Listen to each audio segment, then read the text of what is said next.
It started more of experimental economics, and many people here are still doing experimental economics.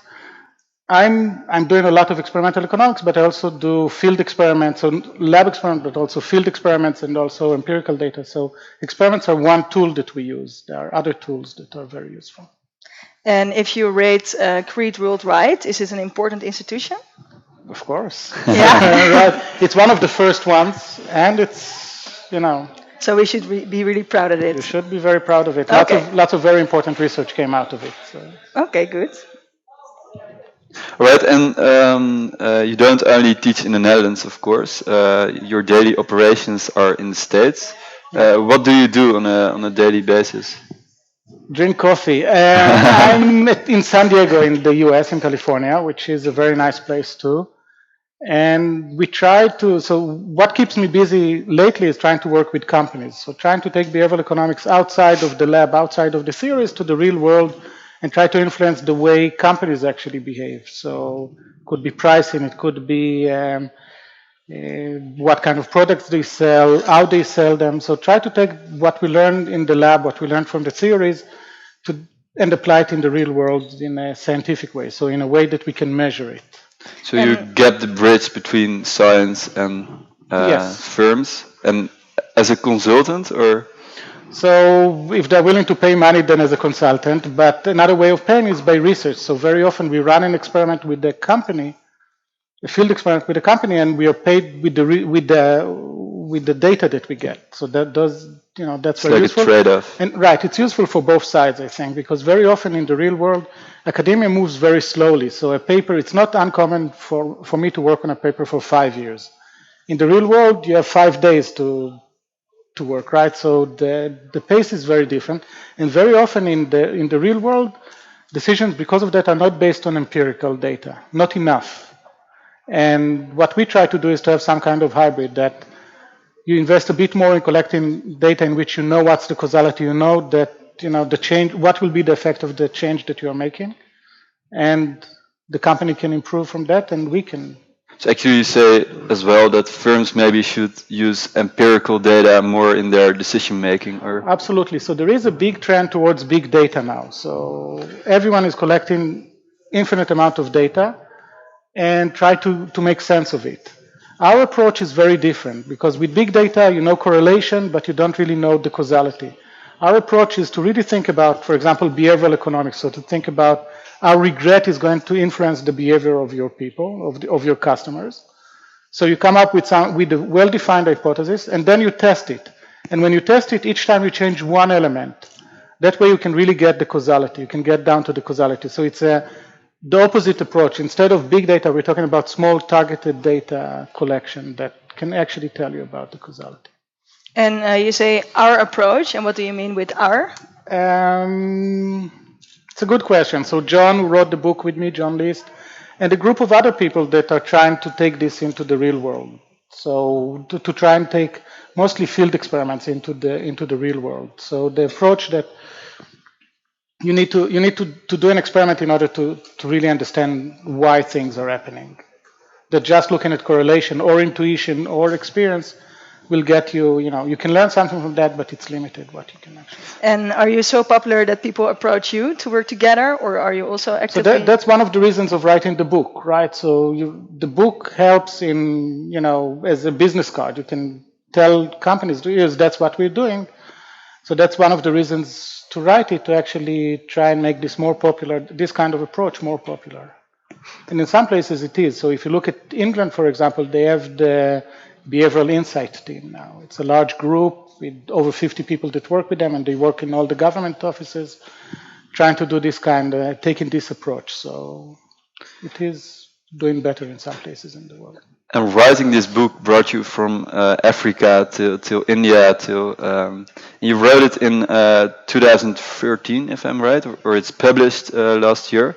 What was the direct reason for you to write this book?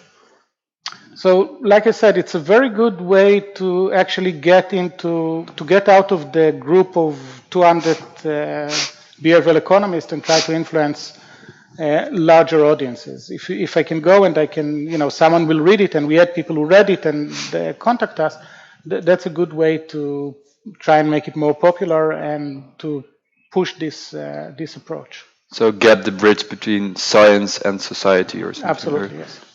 All right. Yeah, we read the book as well. It's translated in Dutch. And we were triggered about the topic of inequality. So we asked the audience what they think about inequality between men and women. So we asked them, are men more competitive than women? And what the audience answered, they said, no, it's not true. So can you Right. please elaborate on your findings about that? So I'm willing to take a bet with anyone over here in the audience that if we'll run the following experiment, we'll see that actually men are more competitive than women. Go to Creed's lab over here, to the lab, and find a task, like, for example, solving mazes or throwing tennis balls or whatever you want. Invite 6 people to the lab, 3 men, 3 women, and ask them, each one of them, how do they want to be paid? Do they want to be matched with another person and be paid if they win against that person? Or if they want to be paid just simply a piece rate? So say $1 per success, that's one option, or $3 per success if they win against another person. I'm willing to bet that about 2 men will be willing to compete for every woman that will be willing to compete. So I think that's a very strong result, and it's true in the Netherlands. It was run in the Netherlands also, and that was the result.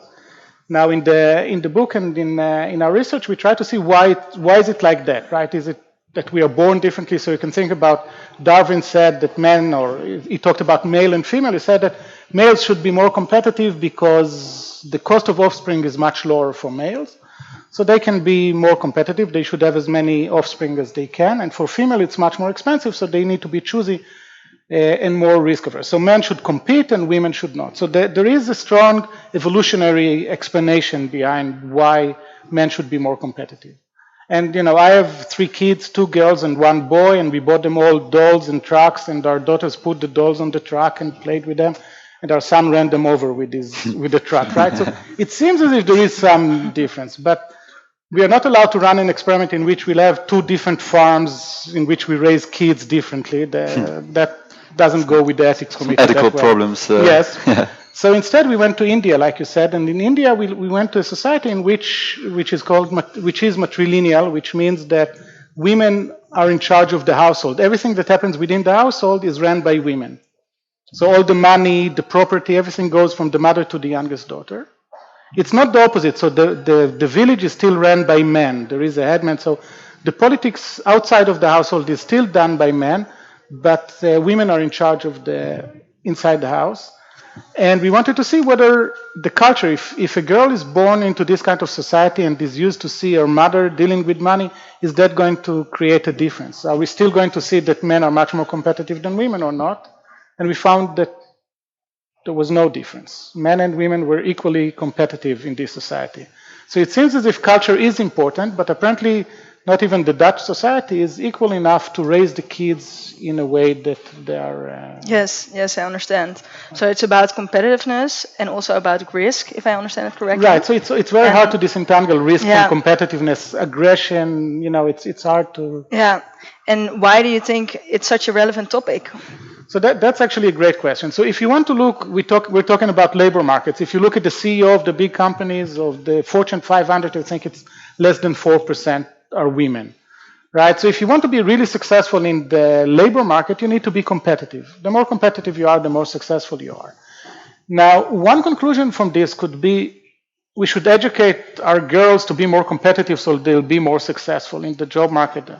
And that's not an approach that I like. So the approach that I like is to think deeper about what we have, right? So is it that we need to change the women again and make them fit better in the labor market that was created by men, or maybe we should change the labor market? Let me give you a couple of examples. Say that you need someone for the position of art director in an ad agency. You're going to have a very competitive selection process. At the end, you'll choose someone who is very good at competition, who is very competitive, but not necessarily the best art director. So very often the selection process is such that you're not getting the right people, you're getting the competitive people instead of the people that are talented for the job. So maybe try to find a different way to do it. You can think about working hours. So in Europe is a bit more sane than the US, but in the US, if you go to work in Wall Street, you'll have to work 70, 80 hours a week. A law firm, you'll be basically a slave. And there are more stupid men that are willing to do it than stupid women. Women have better taste in that.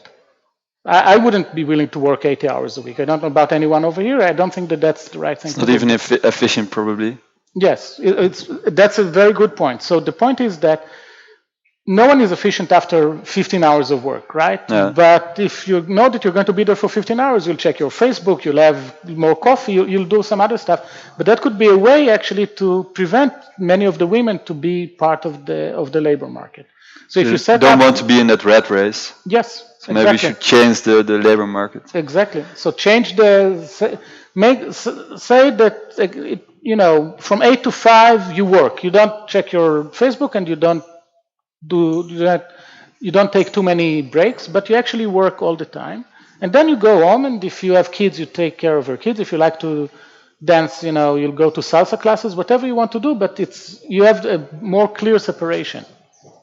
That's another example of how instead of changing the women, you can change the workplace in many cases.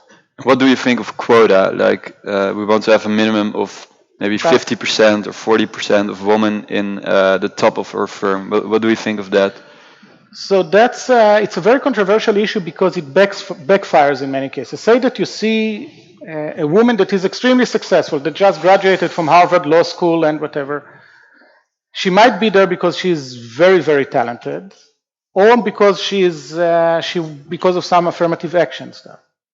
So if she's very talented, she's going to I'm suffer. sorry, what is affirmative actions? The quota is affirmative action, saying that 50% of the people, for example, should be women, right? So in the long run, it's bad for the talented women. It would be bad to have this kind of quota because then people would figure out that she's there not because she is more talented. In the short run, if you really have a big discrepancy, then it could help actually, I think. But in the long run, that's not the solution. In the short run, it could help in bridging some of the gaps. And do you have very concrete solutions to change this problem? Like I said, so if I would have started, say, a new high-tech company, I would have had the set of rules like make the selection less competitive, like reasonable working hours, that I will attract women that now sit outside, talented women that sit outside and do not take part in the labor market. I would make the environment more attractive to them, not because I care about being nice. From a pure economical reason, I think that you can make more money. You'll be more profitable if you'll be able to hire these women that are more talented than the men that you can hire. How to find them? Because you have to choose at some criteria, right? So it's maybe it's in the real world. It's quite hard to choose people if you don't have a competitive way of choosing someone, because you have to compare and you want to have the best. Right, And but- maybe hours are not the right measurement. But So let me give you another example. I try our entire education system is based on tests and exams that people take. So if you do math, you take exam at the end, and we know from the data, if you look at it, if you look at the gap between girls and boys in school, you see that in the less important exams, girls are doing much better, and the more important the exam, the boys are doing better and the girls are doing less well. And so the higher the stakes, Yes. the better the men are performing, Yes. and the less. Yes. All right. Now, if you want someone that can do math, doing an exam under time pressure teaches you nothing about the ability of that person. If you're going to hire a fighter pilot, they need to be very well under pressure. If you want to hire a mathematician that will do whatever, will work on a new software, time pressure is not part of what you're doing. So why do we have in our school? My daughter she just started in engineering school. She doesn't have enough time in the test? Why is that? I just don't understand this kind of material. So you should give them a problem. If you want to find the best mathematician, give all the candidates a problem and give them enough time to solve it. Don't do it under time pressure. If you do it under time pressure, the chance that you'll get a man that will be best is higher than the chance that you'll get a woman. If you relax this constraint of time pressure, the chance that you'll get a woman is higher. And for the actual job, time pressure is not an important thing. So maybe if there are teachers in the audience, they should listen very well to Mr. Gneezy's advice. Another chapter that we found interesting was the one about economic discrimination, and we asked the audience again in front of the interview if they ever experienced any economic discrimination. Um, and Yeah, maybe some of you don't know what economic discrimination is. It's something different than price discrimination, what we all learned in school. Economic discrimination is that you're discriminated based on, for example, the money you have. So if you have a lot of money, they might charge you a higher price. The majority of the voters, they said they didn't feel ever economic discriminated. And you also wrote a chapter about it in your book. And is it in line with what you wrote? No. So let me start with a nice story. A couple of years ago, Oprah Winfrey went to buy a bag. I don't know if you know it, a handbag in Zurich. She was in Bahnhofstrasse in Zurich. She entered the store and the shopkeeper didn't recognize her. And she pointed to a bag that was on the top shelf. Turns out that this bag cost close to 40,000 euro, dollar, I don't remember. At these amounts, it doesn't make a big difference, right? And the seller, the clerk behind the table, told her, "No, I'm not going to show you." Of course, she didn't recognize Oprah Winfrey. She told her, "No, I'm not going to show you this." And Oprah said, "No, I want to see this." She said, "No, you should look maybe this." And she offered her some cheaper. So Oprah had to live without actually seeing this. And Oprah went out and said, "Look, she didn't show me because I'm black. Because, why else wouldn't she show it? She's a woman, well dressed, in her 50s. Who's the audience? So, who's the target consumer of such ridiculously expensive bags, if not that group?" And her claim was, because I'm black, she didn't want to show me this. I think that that's something that many of the sellers that we face do it. In this case, you can say that it's a race, and it could be because she's racist, or it could be because the seller said, "Oh, she's black, so she probably doesn't have enough money to buy this." One of the experiments that we did, we sent people in a wheelchair to fix their car. So we sent, they have their car and they needed to fix it. In some cases, the people in a wheelchair drove to the mechanic. In other cases, the enabled person, so a non-disabled person, drove the car. And we looked at the prices that they got. If you look at it from an economic perspective, it's sad, but cynical economists would say that you should charge the disabled person more money than the able person. Why? Because for the disabled person, they have to drive. They have to find a mechanic that can actually get out with their wheelchair and get into the office. And then usually they would tell him, "Oh, it will take us 2 or 3 hours to get you a price quote. You can go to work and come back in the afternoon." If you're like us, it's very easy. You get into a taxi, you do it. If you're in a wheelchair, it's much more complicated. So very often they'll stay and wouldn't go. As a result, it's much more costly for them to get price quotes. And the outcome of this is that they search less. And from a cynical economic perspective, you should charge them more because the chance that they will go out and ask for another price quote is low. And that's what we saw. We saw that they got 30% higher prices when they search for this. And it's not, I don't think that it's because people don't like the disabled people. And in fact, we had a fix for that. So in a different treatment, we send disabled people and ask them to say the following: "I'm going to get 3 price quotes today." Okay? Once they said this, the discrimination disappeared. Because now the mechanic said, "Oh, I can't just charge him any price that I want, because if I will, he will go somewhere else."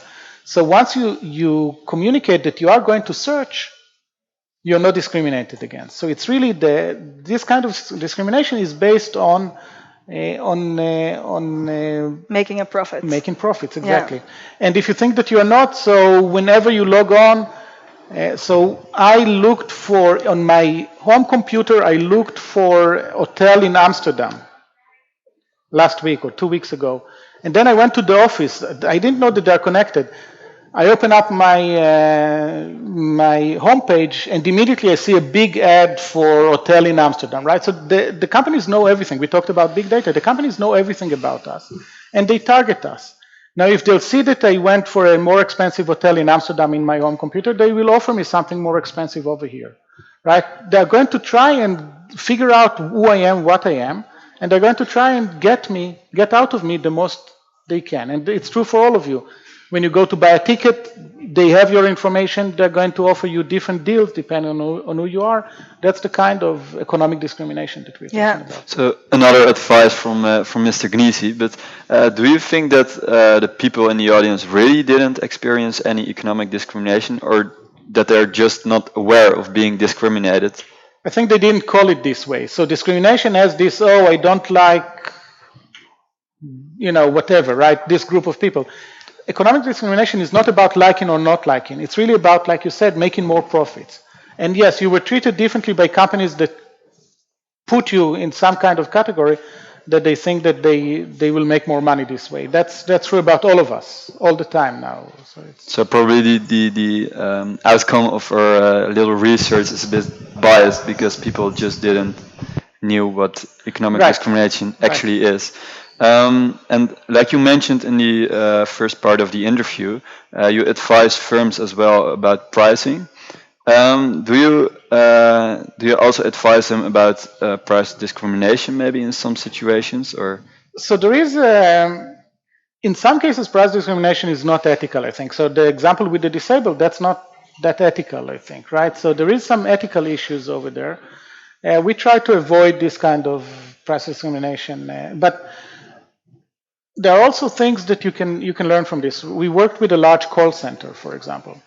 It's not discrimination, it's not price discrimination, but it is some kind of treating you according to who you are. We found out that if you looked at the data, you saw that if a woman called and she was matched with the woman who answered the phone, and the man with the man, there was higher chance of them succeeding actually in selling. The age was also important. So things, even if you don't know the age of the person in front of you on the other side of the phone, for some reason you're more successful in doing this. So it's not discrimination, but it's really treating different people in a different way, which, And what else are your advices to those firms?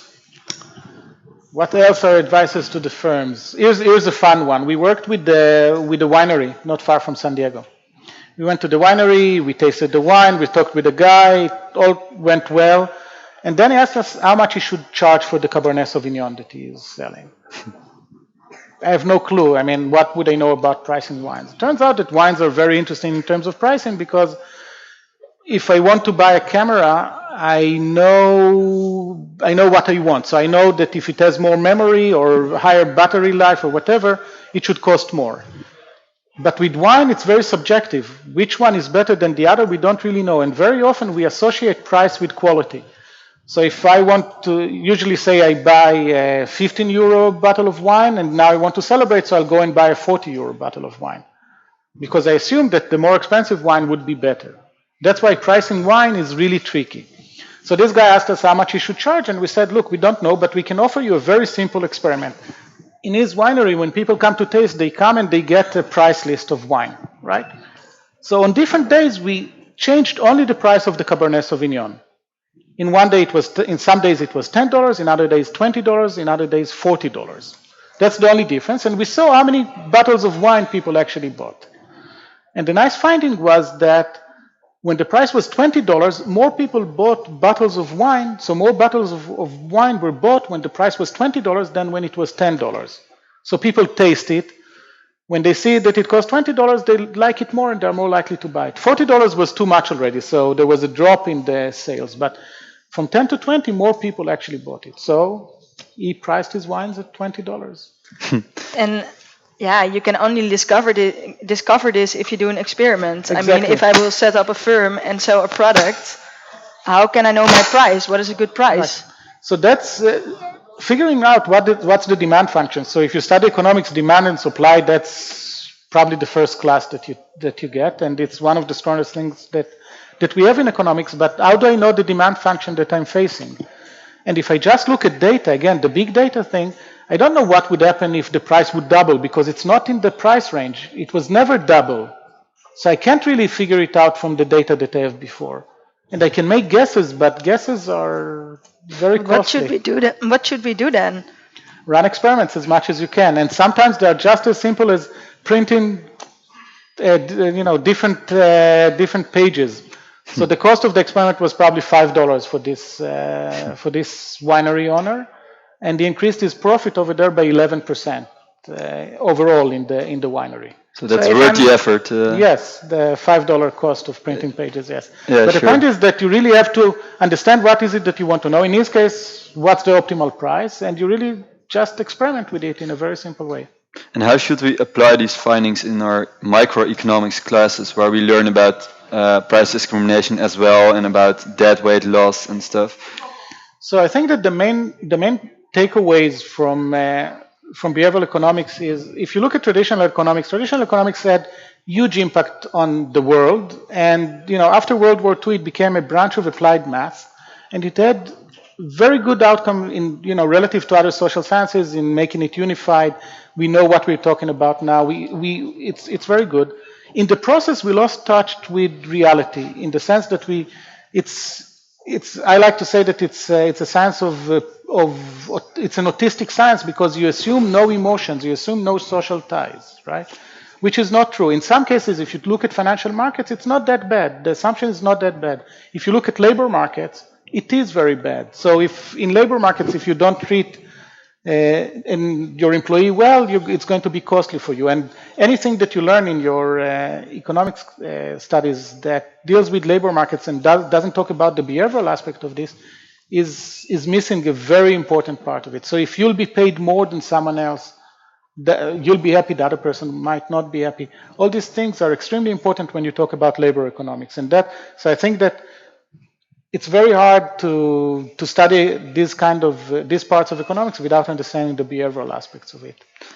So we should match microeconomics to behavioral economics, for example. Absolutely. So I think that in every chapter in economics should be the behavioral aspect of it. And it's not just behavioral economics, it's basically behavioral sciences, because the boundaries between what I'm doing and what psychologists and sociologists are doing is not that clear in many cases. So it's All right, and another chapter, we're just going through the book, Sure. we really liked reading it, was about human behavior and habits.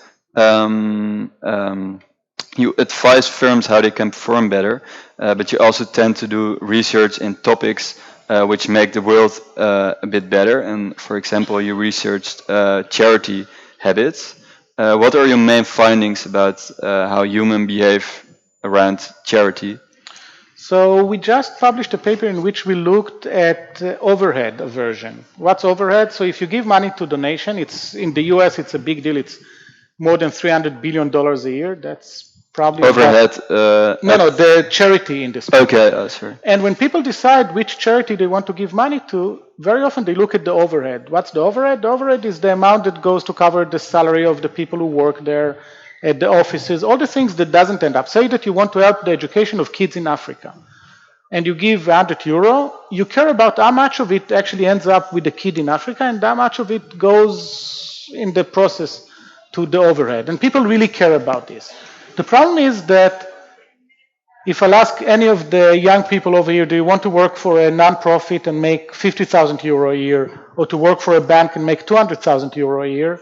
No one would say, oh, I want to work for the non-profit, right? Or even if they would say, yes, I want to work for the non-profit, they will work, but they will leave very soon. If they'll be talented, they will leave to the private sector very fast. So you cannot really get the best people and retain them if you don't pay high enough salaries. And there are a whole bunch of other things. So I was in Brussels a couple of months ago, and I spoke with a woman that my age that flies twice a month to Johannesburg.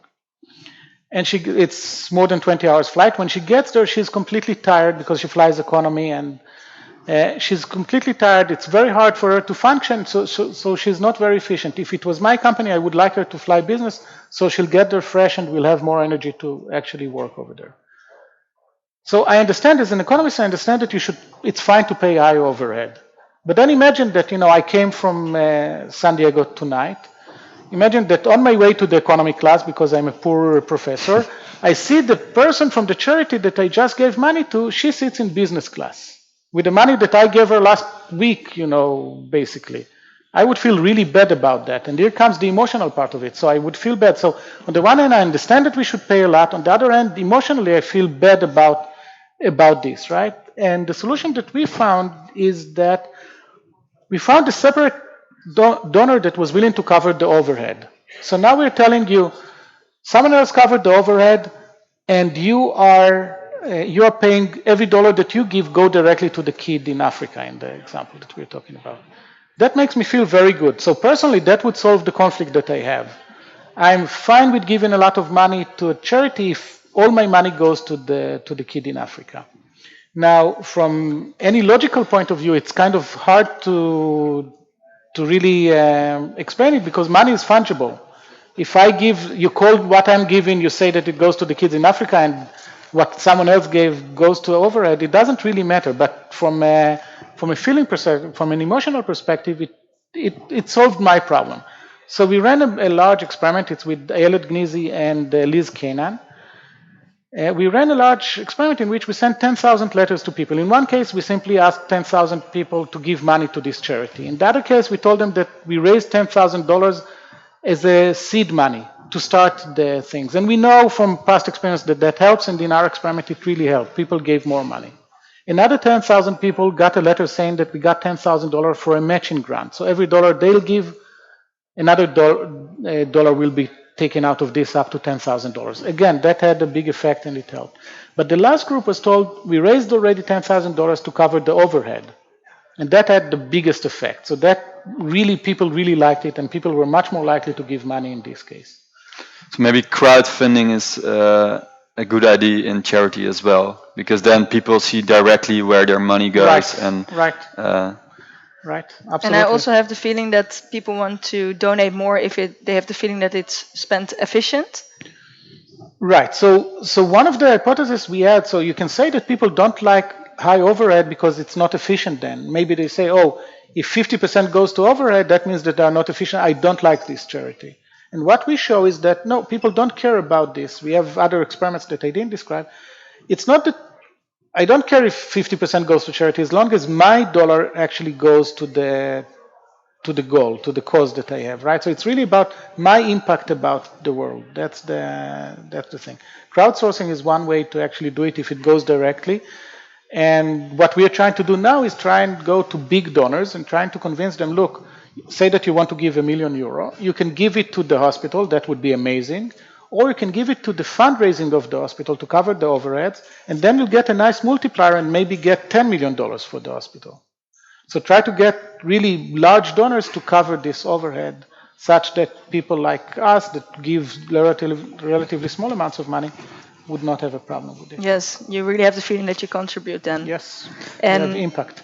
And you also found other reasons why people donate. Can you elaborate on that, please? There are many reasons why people donate, but I think the interesting part is that it's not only about, and that relates to what I just described, it's not just about helping other people, it's about me feeling good about myself, which is absolutely fine. I don't think that that makes you a bad person if you give money and it makes you feel good about yourself. Go for it, right? That's good, right? But if that's the case, you need to treat people differently, right? And that's the example of the overhead. To divert the overhead, it's how do you make the person who gives you the money, how do you make them feel better about themselves when they give the money? That's if you understand that could be a key to many things. so charity should be a feel-good business. But making the world a better place is not just about sending as much as money as you can to developing countries. It's also about changing habits. Right. And I heard from Theo that in the last month or last years you're doing research to certain habits in Africa around cooking. Right. So from here, I'm going to Kenya, actually, to Nairobi, and then we're going to villages with the Maasai to think about two projects. One of them is female circumcision. So to see if we can use some behavioral economics tools to reduce this. And in many cases, you don't want to change habits of people. In some cases, I think that ethically it's justifying. That's one of them. Another one is the cook stove. That's another project that we try to do.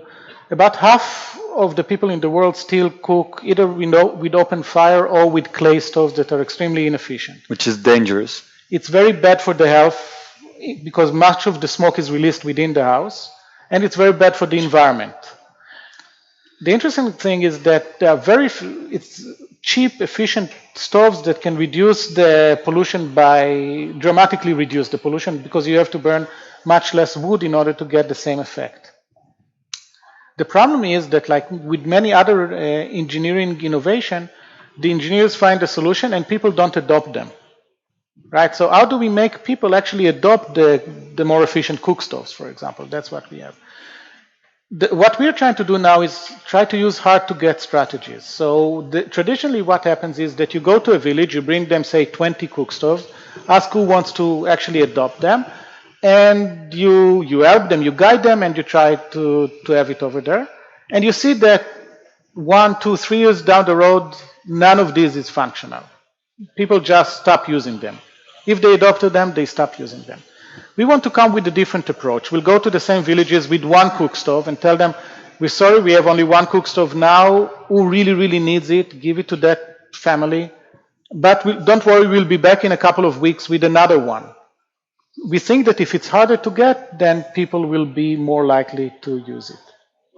The way that we do in behavioral economics, you don't just go out and roll it out in villages in Kenya. You start in the lab, in the basement in San Diego. And what we had, so for example, we had 6 people in the lab. They participated in an experiment, and then we told them, we have another task that we want to pilot for another half an hour.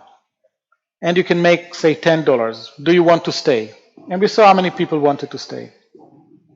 A different group, we told exactly the same, but sorry, but we can have at most 3 people stay. Do you want to stay? And we saw that many more people wanted to stay when it was Harder to get. Right, in the second case, where only 3 of them could stay, than if everyone could stay. So you start with small things that it's hard to find a relationship with that.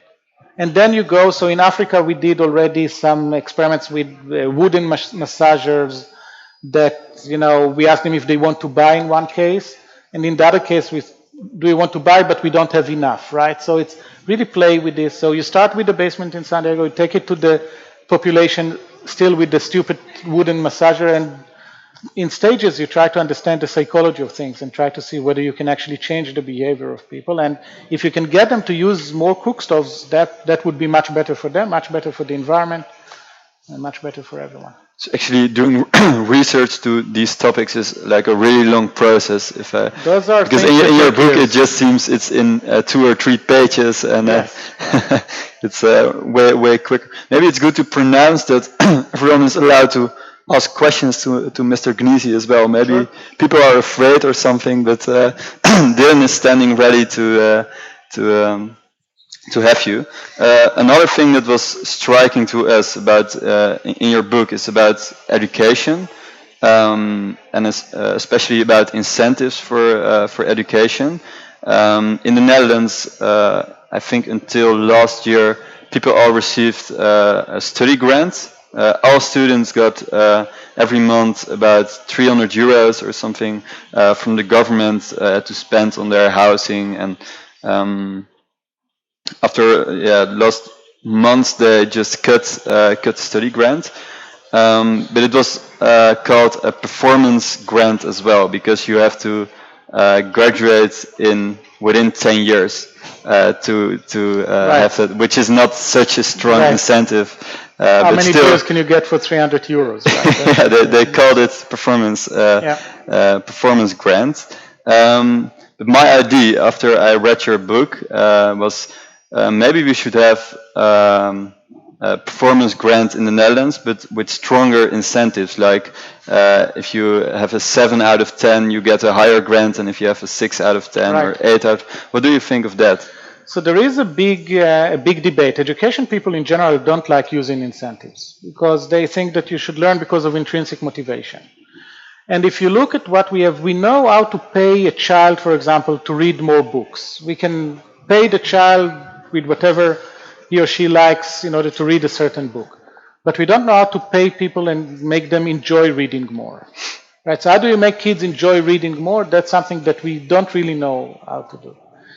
In some cases, like the one you mentioned, you can try and use the incentives to guide people in the direction that you want, right? So if you give a subsidy, for example, I think it makes sense that the subsidy will depend on whether you're successful in your studies or not, right? I think that makes a lot of sense. And you can make it steeper and or less steep as you can, right? But we should be careful about crowding You out should be you should be effect. careful about crowding out of intrinsic motivation. So what we know about the crowding out is that so here's an example. You mentioned the college. So here's an example. A dean goes to the new students in the college and tells them, we are not this kind of a place. Over here, the boys are going to be in the boys' dorms and the girls are going to be in the girls' dorms. And if we catch you in the wrong dorm after 9 p.m., the first time you'll have to pay a fine of 50 euro. The second time you'll have to pay a fine of 120 euros. And if we'll catch you there the third time, you'll have to pay a fine of 300 euro. Do you have any question? So one of the kids raises his hand and asks, can I buy a monthly pass for this? Right? So the idea is that you can have some kind of crowding out. You can instead of getting people to actually study because they want to, they will study because of the grades in many cases. What we see with these studies is that it's true usually for small amounts of money. If the amounts are large enough, you don't get this effect. So if you pay enough, so one of the papers that we have is called Pay Enough or Don't Pay at All. So if the incentives would be large enough, you will get the effect in the direction that you want. If they are small, then maybe you get something like, oh, you're paying me only 300 euro, it's not worth the time, I'll just stay in bed and won't go. So we should have a lot of study grant actually. So you should have the study grants. You can have study grants for the top students, for example, or if you decide that you have fields that are understudies and you want to encourage people to go and study there, right? But then it should be. If I would have a fixed budget, I would try to make it to reach less people, but in a more meaningful way. Meaningful way to this. Yeah. I see that there is a question from the audience. Yes, I have a question. Thank you. Mr. Gneezy, I have a question about economic science as really being a science. I'm following a course now which is philosophy of science, and there's a lot of debate on the fact whether behavioral economics especially is really a science because of its external validity is often very much debated. What would your response be to these comments? So first of all, if anything in economics is science, is experimental economics, because the definition of science is experiments, basically, based on experiments. So experimental economics is, if something in economics is a science. The external validity is a good question, and in many cases, I think it's a very relevant question. So the external validity, you put students in the lab and tell them, you're company A, you're company B, you have half an hour to have prize competition, and we'll pay you 10 euros as a result. I'm just described one of my earliest experiments, right? And the question is, what can you learn about actual companies that have big, large body of people that are experts in the field that think about it? I think that in many cases we overstretch our story. So we try to sell our stuff more than we should, and the external validity is an issue. On the other hand, in many cases, when you look at the psychology of things, the psychology of what you find, with the hard to get story that I had, is not that different between the basement here or the basement in San Diego and the villages in Kenya. So if you're careful enough and you look at the psychology of people, I think that you can learn a lot about things, and there is an external validity issue. And definitely, if you go to the company and run the experiment with the people of the company that don't even know that they are part of experiments, you cannot have more external validity than that. So. All right, thank you. Thank you for your question. So we discussed your book quite intensively now, and we would like to take a broader scope on behavioral economics. First of all, I would like to ask the audience, please raise your hand if you think behavioral economics is hot. Come on, guys. Yeah. Good. So, as you can see from this experiment. Well, it's a bit of a selection problem, right? Maybe it's right. Behavioral economics is getting hotter and hotter. We That's can see good. that more books are published and also more applications for the field of behavioral economics. And my question for you is, what do you think what the importance of this field of study is within the classical study of economics? Right. So I think that there is a misconception in many of the people about what economics is, what behavioral economics is. So we discussed, traditional economics. And then in the 70s came Kahneman and Tversky, mostly them, and revolutionized the field. And they came with a very, very important insight saying people are not rational. Very often people are irrational, which is a fancy word of saying people are stupid. Now, clearly we are all stupid. There is no question about that. We all make mistakes. When I buy, again, a camera, I'm interested in the video camera because I just purchased one to take with me to Kenya. I basically press all the keys and try to operate it. I don't read the manual. And we make mistakes like that all the time. But I think that the more interesting part is not about behavioral economics being about the study of irrational people or being about tricking people to doing something. It's really about understanding what it is that your customers say need. So in the charity example that I gave, the overhead example, one approach is to try and educate people that paying for overhead is fine, which I believe is true. But it's very, very hard to educate people. And you will not be able to educate me. Like I said, that it's fine to walk by the person, by the CEO who fly business when I fly economy. Even if I understand that it's right, my emotions will not change. It's very hard to educate me and change me. So behavioral economists can come and say, look, that's what disturbs people. Maybe by bypassing this somehow, you can solve the problem. So by having someone else covering the overhead, you can actually get people to give money. That's how I think behavioral economics. That's the contribution of behavioral economics. So it's not where people are irrational or where people make mistakes. It's really about trying to understand what is it that people want, what motivates people, and trying to answer this. And in general, incentives, for example, I am a strong believer that people follow incentives. It's just that we need to understand what are the incentives that they are following. And just assuming that it's, you'll pay them more money, they're going to behave more in the direction that you want, that just doesn't work this way, right? So I think that's behavioral economics in a nutshell. You already mentioned your advice to firms. Do you also see governments adapt your and your colleagues' findings in their policy? So I mentioned the behavioral insight team in London. The White House is trying to build a group like that. Even in the Netherlands, there is some effort to do this. In Israel, I'm involved with something. So there are, I think, from a government effort, there is a lot of things that are a lot of effort, a lot of understanding that you should try and do them. The outcome, we deliver less than the expectations at this point.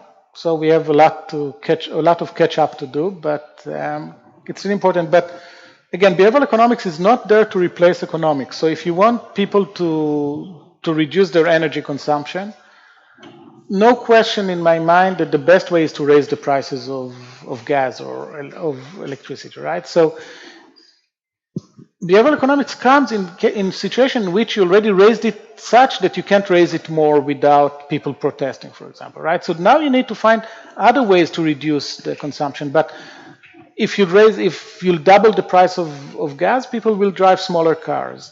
Or will switch to public transportation. That's the very simple economic principles are still very important. Behavioral economics is not there to replace them, but in addition to this, when the usual tools don't work, behavioral economics could offer lots of important insights. So we should see it as an extension to economics. It's not, economics is wrong, let me tell you what's right. That's not the way I see it. We have again a question from the audience. I was very interested of all the findings you've found, which ones surprised you the most, or which ones were the most interesting? So that I get on a daily basis. I just got when I landed, I got the results of an experiment that we did, that we just finished, not finished, we're still running yesterday. It's a very simple experiment. We sent people to a room. It's based on a method that other people did already, but we modified it a bit. We sent people to a room, we asked them to roll a die privately. And we tell them, if you'll come back and tell us what's the price, what's the number that you saw. If you'll tell us 1, 2, 3, 4, or 6, you'll get 0. If you'll tell us 5, we'll give you X dollars. So we wanted to see what will happen when we change X. So we had X equals $1, $5, $20, and $50. And I was sure that we're going to get very strong effect. So for $50, all you have to do is come and tell me that you got a 5 and they'll give you $50. That's a lot of money, right? we can get students to stay in the lab for 5 hours doing really boring tasks for $50. So I was sure that we're going to see. So what we found, and I have no explanation for this. So it's not. We found that for $1 they lied about 5% lie. For $1 about 5%. For $5 about 10%. For $20 about 25%. So it did go up, much less than I expected, but for $50 it dropped back to 5%. And they have no explanation for this. And the person I'm doing this experiment with and we don't know. And by now we have enough observations. We just don't know why people don't lie. So I'm constantly surprised. The point is that I'm constantly surprised when I go to the lab. I had very strong hypotheses about what's going to happen. I was surprised. And now the interesting part, what keeps me excited about this, is going back and trying to understand why it happens and how can we get people to lie more. We want people to lie. And what will happen with 100? Sorry? And what will happen if it's $100? For example. I don't know. Again, so I was sure what will happen with $50. I was sure that it's going to be a very expensive experiment. It turned out to be a cheap experiment. So it's, but the interesting message about this, I'm running experiments for 20 years and still I go to the lab, and this morning I got something that surprised me. If you look at companies, they don't run experiments, they just assume things and they think that will happen. We are very overconfident about our ability to predict what people will do. And I think that's the important lesson. Thank you for your question. You just said that behavioral economics is useful in addition to the traditional economics. And one of the critics is that, you have so many experiments and it becomes a bit messy and we're not able to draw some clear theories from behavioral economics. Sure. So first of all, I have an issue with what economists call a theory, because again, it was very useful to become a branch of applied math early on in order to get some unified things. But for economists, if it's not written in Greek and there's some equation that normal people cannot understand, it's not a theory. And if you look in psychology, cognitive dissonance is a very well-defined theory, verbal theory, that it's a sentence that you can describe it. So many economists don't like behavioral economics because often the theories are not mathematical, but that doesn't mean that they are not theories, right? So it's not, no one said that a theory should be a mathematical tool. Second, there is a lot of bad research done in behavioral economics. It's in every field that we have, there is lots of bad research and lots of claims that are really annoying. It's definitely true about behavioral economics. I mentioned the evolutionary explanation before. There are many bad evolutionary explanations. That doesn't mean that evolution is not the best explanation that we have of the world, right? So it's the fact that some of what people are doing is not that good is not a reason to disqualify a field, I think. Do you think we will ever have clear rules or? Oh, absolutely. So there are people, Benabu in Tirol, so Tirol just got the Nobel Prize a few months ago. And Benabu and Tirol have a series of very important theories, math, very deep, complicated math, that is built on, for example, the crowding out that we discussed before. So the nice thing I think is to have this ongoing discussion between the lab and then a theory and then some more experiments and some more prediction and another theory, and the people at CREED are actually much closer to testing theories than me, for example, because they very often start with a theory and they test it and then they modify the theory and they go on, right? So it's not that no theory is there, right? So definitely theorists are influenced by behavioral economics. Unfortunately, we came almost to an end of this interview. I think we've learned a lot from your behavioral economics perspective. I think for some students, this is a complete new part of economics. So thank you for that. Sure. My last question to you is, how do you, as a behavioral economist, think the economics will develop in the future?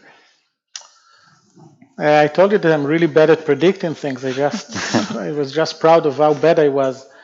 So my hope is that in any class in economics, you will learn the behavioral aspect of it will be part of understanding. So you will learn supply and demand, and you learn indifference curves or whatever it is that you're learning, and you will be told also, look, we're talking about people, and that's why it's important. That you should understand fairness, for example. That's really important. Reciprocity is really important.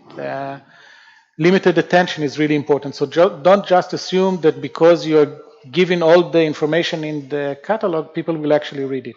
See what will happen if some of your customers will simply push buttons. You need to make your device as idiot proof or something like that. So to understand this kind of things and integrate them into the economic profession, that would be the best, I think.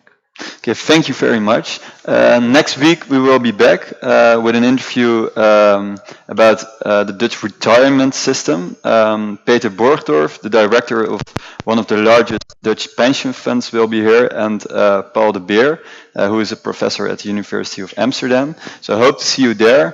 For now, I would like to thank Mr. Gneezy, and please give him a very warm hand. Thank you. Thank you.